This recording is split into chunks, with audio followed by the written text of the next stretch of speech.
The first phone call with the adjuster. This is the phone call that can make or break your car crash and result in a high settlement or a low settlement.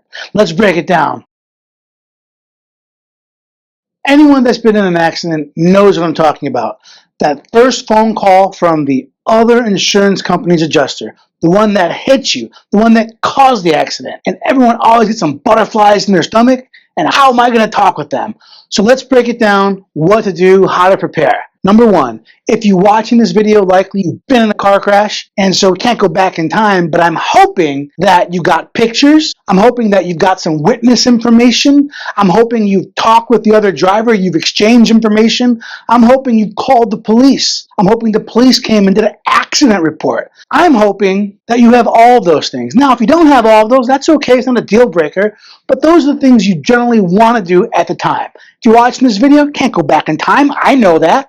But I'm hoping we have at least most of those done. I'll cross my fingers. Maybe at least half. That's okay. No one's ever perfect, and I don't expect a perfect case. Neither should anyone else. But we want to try to get all of that. Number two, you want to call your own insurance company. Your own insurance company is actually your friend. Kinda. Not really, but they're friendly, I guess. But you have a duty in Indiana to cooperate with your own insurance. If you don't cooperate with your own insurance, guess what? They cannot cover you. They can say, nope, you didn't cooperate, we're not going to pay out the claim, or we're not going to help you with the claim. Or if you caused the accident, even if you think you didn't, your own insurance can abandon you if you don't cooperate with your own insurance company. So you want to call your own insurance company, you want to give them all the information as possible, you want to do everything you can to make it easier for your own insurance company. And they in turn should be making things easier for you. They should be helping you out with information, who to call, whatnot. So you want to do that. Sometimes things can get a little bit weird if you have the same insurance company as the person that caused the accident. So for example, this happened recently to one of our clients. They had State Farm and the person that hit them had State Farm. Well, in those particular cases, you want to make sure you're talking to your State Farm representative. And State Farm is not going to play games with that because they know it can go south fast. So when you call, make sure you're calling your State Farm representative. State Farm calls you back, you want to ask a very simple question. Are you calling me as my representative or the representative of the other driver? All the calls with insurance companies are recorded, so make sure you ask that question. And if they say, we're calling as representative of your insurance company, you can talk to them, and you have to talk to them. If they call and say, we're calling as representative of the other person's insurance, well, we want to be a little bit more careful, and we'll talk about that. So, talking with the other party's insurance company. We're talking about the party that caused the crash, that's responsible for the injuries. We want to be very clear about that, like I've already talked about. Hello, you represent the other party's insurance. Okay, I want to clarify that. Even more important, if the same company represents them and you. And that happens a lot. Now, it's very likely that the other party's insurance company is going to ask to record the conversation. Now, many states, including Indiana, have a one-party consent state, meaning you don't have to get everyone to agree to record the call. In fact, only one party has to agree to record the call, but oftentimes you will have insurance companies asking, hey, is it okay if we record this call? Now, they may make up all sorts of reasons. Well, I just want to be able to take good notes. I want to be able to talk to you and not worry about taking notes. I want to make sure nothing is misunderstood. Nothing is taken out of context. I want to let you know it's almost zero benefit for you to give a recorded call to the other party's insurance company. In fact, more often than not, it's not going to help you. It's only going to help the insurance company and the at-fault driver. So you don't have to give a recorded statement. In fact, I would argue that before you agree to a recorded statement, you talk to an injury attorney just to figure out rights, responsibilities, how things can go bad, how things can go helpful in some ways, but more often than not, they're going to go bad. Talk with an attorney before you give a recorded statement. And now most attorneys give free consults. And again, those consults 99.9% of the time are free. Always free at this law firm. Now let's talk about the adjuster's role. Now we're talking about the adjuster for the at-fault party, the other person's insurance company. Their job is very simple, to try to resolve your case for as cheap as possible so they can maximize the profits of the insurance company. That's their job, and they've been trained to do that. They're rewarded to do that. They're compensated to do that. They get annual reviews on doing that, and they get graded and evaluated. How much money did you save the insurance company by making low-ball offers and getting those low-ball offers accepted? And so you're fighting against that. Now, insurance company adjusters are trained negotiators. They've been trained to ask questions, leading questions, try to phrase things in a way that make you look bad, so when they press play on the recorded statement, you don't sound so good. Don't you agree maybe it wouldn't have been that bad of a crash if you'd been going a little bit slower? Don't you think there's anything you could have done to avoid what happened? Most human beings are normal. Yeah, maybe if I wasn't going the speed limit, maybe if I was going slower, maybe I wouldn't have been hurt as bad. But you don't have any duty to not go the speed limit. You don't have any duty to anticipate the negligence of somebody else. Or they're going to try to say things that make you sound bad. That's their job. They get paid to do that. And they're frequently going to question medical records, question medical bills. Was that really necessary? Did you really have to go to that doctor? Didn't you have back pain 2, 3, 4 years ago? And wasn't this really not the issue? They're just trained to do that.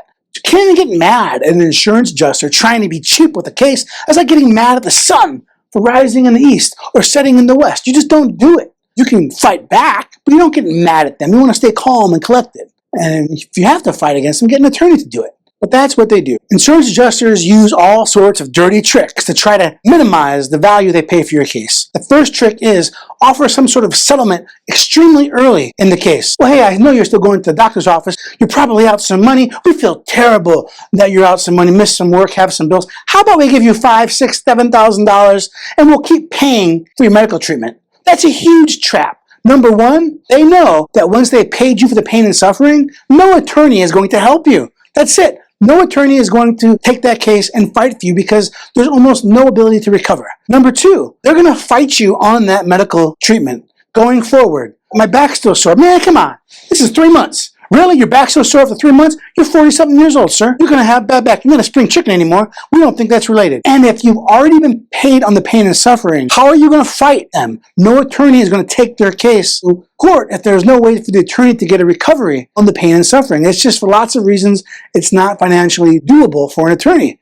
And unless you're prepared to go to court to enforce breach of contract, and a breach of contract, all you're going to get is what they owed you. And you're going to be out the time and money to go forward in that breach of contract. Don't take an early settlement. That is the biggest red flag, the dirtiest, nastiest trick an insurance company can do. They do it all the time. Second big and dirty trick of the insurance company.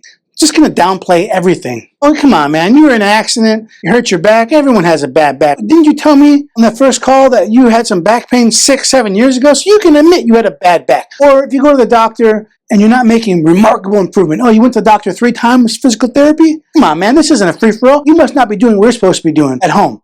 Aren't there some stretches you could be doing? Have you done those? Oh, you haven't done them? Why should we have to keep paying for treatment if you're not giving it your 100%? That's literally what they do. They minimize and downplay injury, downplay treatment, try to make you feel bad. Don't fall for it. It's a trap. Sometimes adjusters will try to convince you that because your medical insurance that you pay premiums for paid some of the bills, they shouldn't have to compensate you for the pain and suffering or reimburse you for those bills. Guess what? Your own health insurance is going to have a lien against you, meaning they're going to want some money back if you get a settlement from the injury case. Not the whole thing, but they're going to want some money back. But you have the insurance company trying to play games. They pay for the bill. You're not really out of pocket of anything.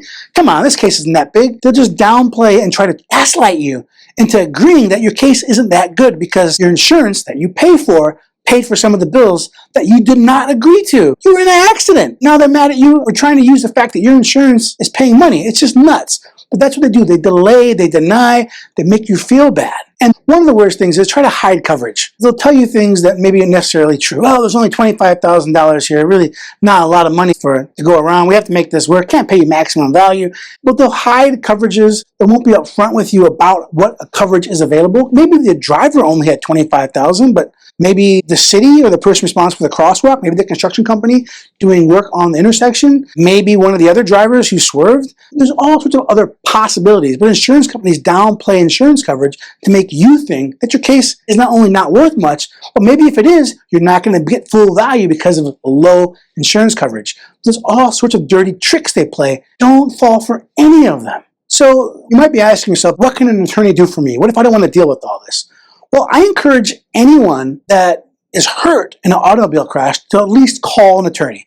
Now, if you went to the ER one time and that's it, you probably don't need an attorney, but you owe it to yourself to call an attorney. If you've gone to the ER and you had a few physical therapy appointments, follow-up care with your doctor, you're getting letters from insurance companies saying, hey, we want to get paid back. If you notice of liens, if you're getting letters saying, hey, we have a claim against you for subrogation, you want to talk to an attorney. If you're getting something from workers' comp, hey, you were on the job when you got in that accident, you got to pay us back some money, you want to talk to an attorney. If the person that caused the accident doesn't have insurance, well, you want to talk to an attorney twice. That needs to be a giant red flag. Figure out how you can go forward, because if the person that caused the accident doesn't have insurance, there is still insurance through your own insurance called uninsured or underinsured coverage.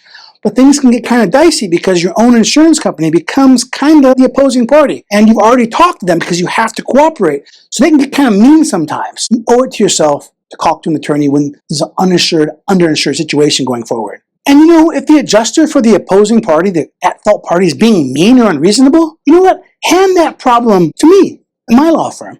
That's what we're here for. We don't mind being abused on the phone because we love to advocate. Literally, that's our passion, waking up and helping people. Now, if you're unhappy with the numbers they're giving you, please call earlier as opposed to later. Because lots of times people wait a year and a half. Oh, I know I'm not happy with the settlement. I want to talk to an attorney. Well, a year and a half is a lot of time to mess up a case. So if you notice they're not being nice to you, if you notice they're being unreasonable, if you notice they're pushing you for these unreasonable tactics and demands, get an attorney involved as soon as possible. Lawyers can do all sorts of things. We can negotiate the payback for medical insurance, medical coverage, health insurance. We can increase settlement offers. We can spot when a case is more valuable when the insurance company is saying it's not valuable. And we also know when to file a lawsuit. Because sometimes insurance adjusters, well, you know what? They're a little bit out of touch sometimes.